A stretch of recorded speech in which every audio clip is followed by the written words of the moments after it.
ಕಾಂಗ್ರೆಸ್ ತುರ್ತು ಶಾಸಕಾಂಗ ಸಭೆಯನ್ನ ಶಾಸಕಾಂಗ ಸಭೆ ಕರೆದಿದ್ದಾರೆ ಸಿಎಂ ಸಿದ್ದರಾಮಯ್ಯ. ಉಸ್ತುವಾರಿ ಸುರ್ಜೇವಾಲಾ ಸೂಚನೆಯ ಮೇರೆಗೆ ಶಾಸಕರ ಸಭೆ ಕರೆದಿದ್ದಾರೆ ಸಿಎಂ. ಒಂದು ಕಡೆ ಸಿಎಂ ರಾಜೀನಾಮೆಗೆ ಪಟ್ಟು ಹಿಡಿದಿದೆ ಬಿಜೆಪಿ, ರಾಜ್ಯಾದ್ಯಂತ ಪ್ರತಿಭಟನೆಗೆ ಕರೆ ಕೊಟ್ಟಿದೆ ಬಿಜೆಪಿ. ಇದರ ಬೆನ್ನಲ್ಲೇ ತುರ್ತು ಶಾಸಕಾಂಗ ಸಭೆಯನ್ನ ಸಿಎಂ ಸಿದ್ದರಾಮಯ್ಯ ಕರೆದಿದ್ದಾರೆ. ಈವರೆಗೂ ಕೂಡ ಶಾಸಕರೆಲ್ಲರೂ ಸಿಎಂ ಬೆನ್ನಿಗೆ ನಿಂತಿದ್ರು. ಆದ್ರೆ ಈಗ ಹೈಕೋರ್ಟ್ನಿಂದ ಸಿಎಂ ಅರ್ಜಿ ವಜಾ ಆದ ಬೆನ್ನಲ್ಲೇ ಶಾಸಕರು ಏನಂತಾರೆ ಅನ್ನೋದು ಕುತೂಹಲ ಇದೆ. ಹೀಗಾಗಿ ನಾಳೆ ಬೆಳಿಗ್ಗೆ ಕಾಂಗ್ರೆಸ್ ತುರ್ತು ಶಾಸಕಾಂಗ ಸಭೆಯನ್ನ ಸಿಎಂ ಕರೆದಿದ್ದು ಹೈಕಮಾಂಡ್ನ ಸೂಚನೆಯ ಮೇರೆಗೆ, ಉಸ್ತುವಾರಿ ಸುರ್ಜೇವಾಲಾ ಸೂಚನೆಯ ಮೇರೆಗೆ 17Aಗೆ ಅವರು ಪರ್ಮಿಷನ್ ಕೊಟ್ಟಿದ್ದಾರೆ. ಸ್ಯಾಂಕ್ಷನ್ನು ಪ್ರಾಸಿಕ್ಯೂಷನ್ಗೆ ಅವರು ಕೊಟ್ಟಿಲ್ಲ. ಈಗ ಮುಖ್ಯಮಂತ್ರಿಗಳು ಕಂಪ್ಲೀಟಿನ ಆರ್ಡರ್ ಬಂದಿದ್ದಾರೆ, ಈಗ ಲೋಡ್ ಆಗಿದೆ. ಮುಖ್ಯಮಂತ್ರಿಗಳು ಅದನ್ನು ಸಂಪೂರ್ಣವಾಗಿ 198 ಪೇಜಸ್ ಏನಿದೆ, 98 ಪೇಜಸ್ ನೋಡಿ ಇವತ್ತು ಕಾನೂನು ಸಲಹೆ ತೆಗೆದುಕೊಂಡು ಮುಖ್ಯಮಂತ್ರಿಗಳು ಮುಂದೆ ನಾವೇನು ಮಾಡ್ತೀವಿ ಅನ್ನೋದನ್ನು ತಿಳಿಸ್ತಾರೆ.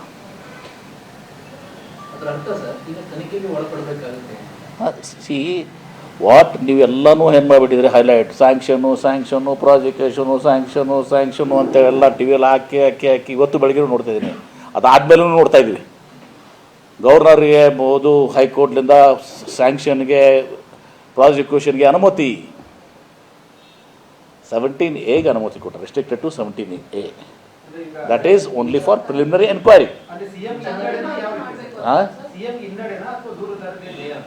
ಈಗ ಇದು ಪಾರ್ಟ್ಲಿ ಒಂದು ಹೇಳ್ತೀನಿ ಕೇಳಿ, ನಾವು 17A ಕೂಡ ನಾವು ಒಪ್ತಾ ಇಲ್ಲ. 17A ನಾವು ಒಪ್ತಾ ಇಲ್ಲ. 21A 2 BNSS ಅಂತೂ ತಳ್ಳಾಕಿದ್ದಾರೆ, ರೆಸ್ಟ್ರಿಕ್ಟೆಡ್ ಟು 17A ಅಂಥೇಳಿ. ಇವರು ಏನು ಇದು ಮಾಡ್ತಾಯಿದ್ರು. ಈಗ ಮಾಧ್ಯಮಗಳ ಮುಂದೆ ನೀವು ಕೂಡ ಪ್ರಾಸಿಕ್ಯೂಷನು ಸ್ಯಾಂಕ್ಷನು ಅದೆಲ್ಲ ಅದು ಇಲ್ಲ, ಓನ್ಲಿ ಫಾರ್ ಪ್ರಿಲಿಮಿನರಿ ಎನ್ಕ್ವೈರಿಗೆ ಪರ್ಮಿಷನ್ ಕೊಟ್ಟಿದ್ದಾರೆ. ಅದಕ್ಕೆ 17A ರೆಸ್ಟ್ರಿಕ್ಟೆಡ್ ಅಂತ ಹೇಳಿದ್ದಾರೆ. ಅದನ್ನು ಕಾನೂನು ಸಂಪೂರ್ಣ ಜಡ್ಜ್ಮೆಂಟನ್ನು ಓದಿ ತಿಳ್ಕೊಂಡು ಕಾನೂನು ಸಲಹೆ ತೆಗೆದುಕೊಂಡು ಮುಂದೆ ಒಂದು ಇದು ನಿರ್ಧಾರ ಮಾಡ್ತದೆ. ಒಂದು ಇದರಲ್ಲಿ ಮುಖ್ಯಮಂತ್ರಿಗಳು 17Aದಲ್ಲಿ ಅಂದರೂ ಕೂಡ ಮುಖ್ಯಮಂತ್ರಿಗಳ ಪಾತ್ರ ಏನಿದೆ, ಅಲ್ಲಿ ಮುಖ್ಯಮಂತ್ರಿ ಪಾತ್ರ ಏನಿದೆ 17Aದಲ್ಲಿ? ಅವ್ರು ಯಾರಾದರೂ ನಿರ್ದೇಶನ ಕೊಟ್ಟಿದ್ದಾರಾ? ವಾಟ್ ಡಸ್ 17A ಸೇ? ಯಾರು ನಿರ್ದೇಶನ ಕೊಟ್ಟಿದ್ದಾರಾ? ಯಾರಿಗಾರು ಇದು ಮಾಡಿದಾರಾ? ಎಲ್ಲಿದೆ ತೋರಿಸಿ. ಅದಾಗೂ ಕೂಡ ಒಂದು ನಿರ್ಧಾರ ಬಂದಿದೆ. ಆ ನಿರ್ಧಾರವನ್ನು ಕಾನೂನಾತ್ಮಕವಾಗಿ ಮತ್ತು ರಾಜಕೀಯವಾಗಿಯೂ ಕೂಡ ನಾವು ಹೋರಾಟ ಮಾಡ್ತೀವಿ.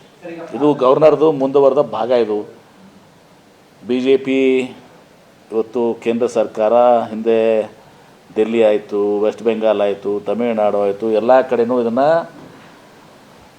ವಿರೋಧ ಪಕ್ಷಗಳನ್ನ ಹತ್ತಿಕ್ಕಬೇಕು, ಸಂವಿಧಾನಾತ್ಮಕವಾಗಿ ಏನು ಸರ್ಕಾರಗಳು ರಚನೆ ಆಗಿದೆ ಅವನ್ನ ಅಸ್ತ್ರಗೊಳಿಸಬೇಕು ಅಂತ ಪ್ರಯತ್ನದ ಮುಂದುವರೆದ ಭಾಗ ಇದು. ಹೀಗಾಗಿ ಒಂದು ನಮಗೆ 218 BNSSನಲ್ಲಿ ಸ್ಯಾಂಕ್ಷನ್ನು ಪರವಾನಗಿ ಕೊಟ್ಟಿಲ್ಲ. ಇನ್ನು ತನಿಖೆ ಇದು ಪ್ರಿಲಿಮಿನರಿ ಎನ್ಕ್ವೈರಿಗೆ 17A ಪರ್ಮಿಷನ್ ಕೊಟ್ಟಿದ್ದಾರೆ. ಅದನ್ನು ಕೂಡ ನಮ್ಮ ಪ್ರಕಾರ ಅದನ್ನು ಕೂಡ ತಪ್ಪು ಅಂತೇಳಿ ನಮ್ಮ ಇದು. ಅದಾಗಿ ನಾವು ಕೋರ್ಟ್ ತೀರ್ಪು ಕೊಟ್ಟಿದ್ದಾರೆ.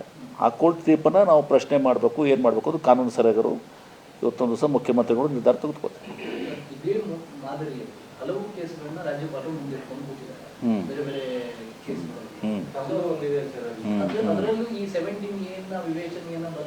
ನೋಡಿ ಏನೇನು ಮಾಡ್ತಾರೆ ಮಾಡಲಿ, ನಾವು ಅದ್ರ ಸಹ ಗಟ್ಟಿದ್ದೀವಿ ಅಂತ ಏನಲ್ಲ. ಕಾನೂನಾತ್ಮಕವಾಗೂ ಅದ್ರ ಸಹ ಗಟ್ಟಿದ್ದೀವಿ, ರಾಜಕೀಯವಾಗ ಅದ್ರ ಸಹ ಗಟ್ಟಿದ್ದೀವಿ.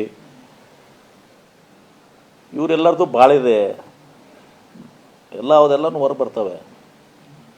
ಆಮೇಲೆ ಒಂದು ನೀವು ಅರ್ಥ ಮಾಡ್ಕೊಳ್ತಲ್ಲ, ಇವತ್ತು ಕುಮಾರಸ್ವಾಮಿಯವರ ಕೇಸ್ನಲ್ಲಿ ಪ್ರಾಥಮಿಕ ತನಿಖೆ ಆಗಿ ಸ್ಯಾಂಕ್ಷನ್ಗೆ ಬರ್ತಿದೆ. ಅಲ್ಲಿ 218 ನಾಟ್ 17A. 17A ಮುಗಿದೋಗಿದೆ. ಅಲ್ಲಿ 218 BNSSನಲ್ಲಿ ಕುಮಾರಸ್ವಾಮಿಯವ್ರ ಕೇಸ್ನಲ್ಲಿ, ಜೊಲ್ಲೆಯವ್ರ ಕೇಸ್ನಲ್ಲಿ, ನಿರಾಣಿಯವ್ರ ಕೇಸ್ನಲ್ಲಿ, ಆಮೇಲೆ ಇನ್ನೊಬ್ರು ಯಾರು ಜನಾರ್ದನ್ ರೆಡ್ಡಿ ಕೇಸ್ನಲ್ಲಿ, ಅಲ್ಲಿ ಗವರ್ನರ್ ಅವ್ರಿಗೆ ಇದು ಮಾಡಬೇಕಂತ ಬರಲಿಲ್ಲ.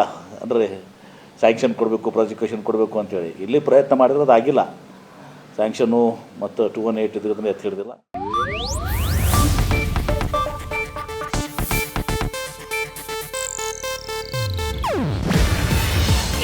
ಏಷ್ಯಾನೆಟ್ ನ್ಯೂಸ್ ನೆಟ್ವರ್ಕ್ ಪ್ರಸ್ತುತಿ.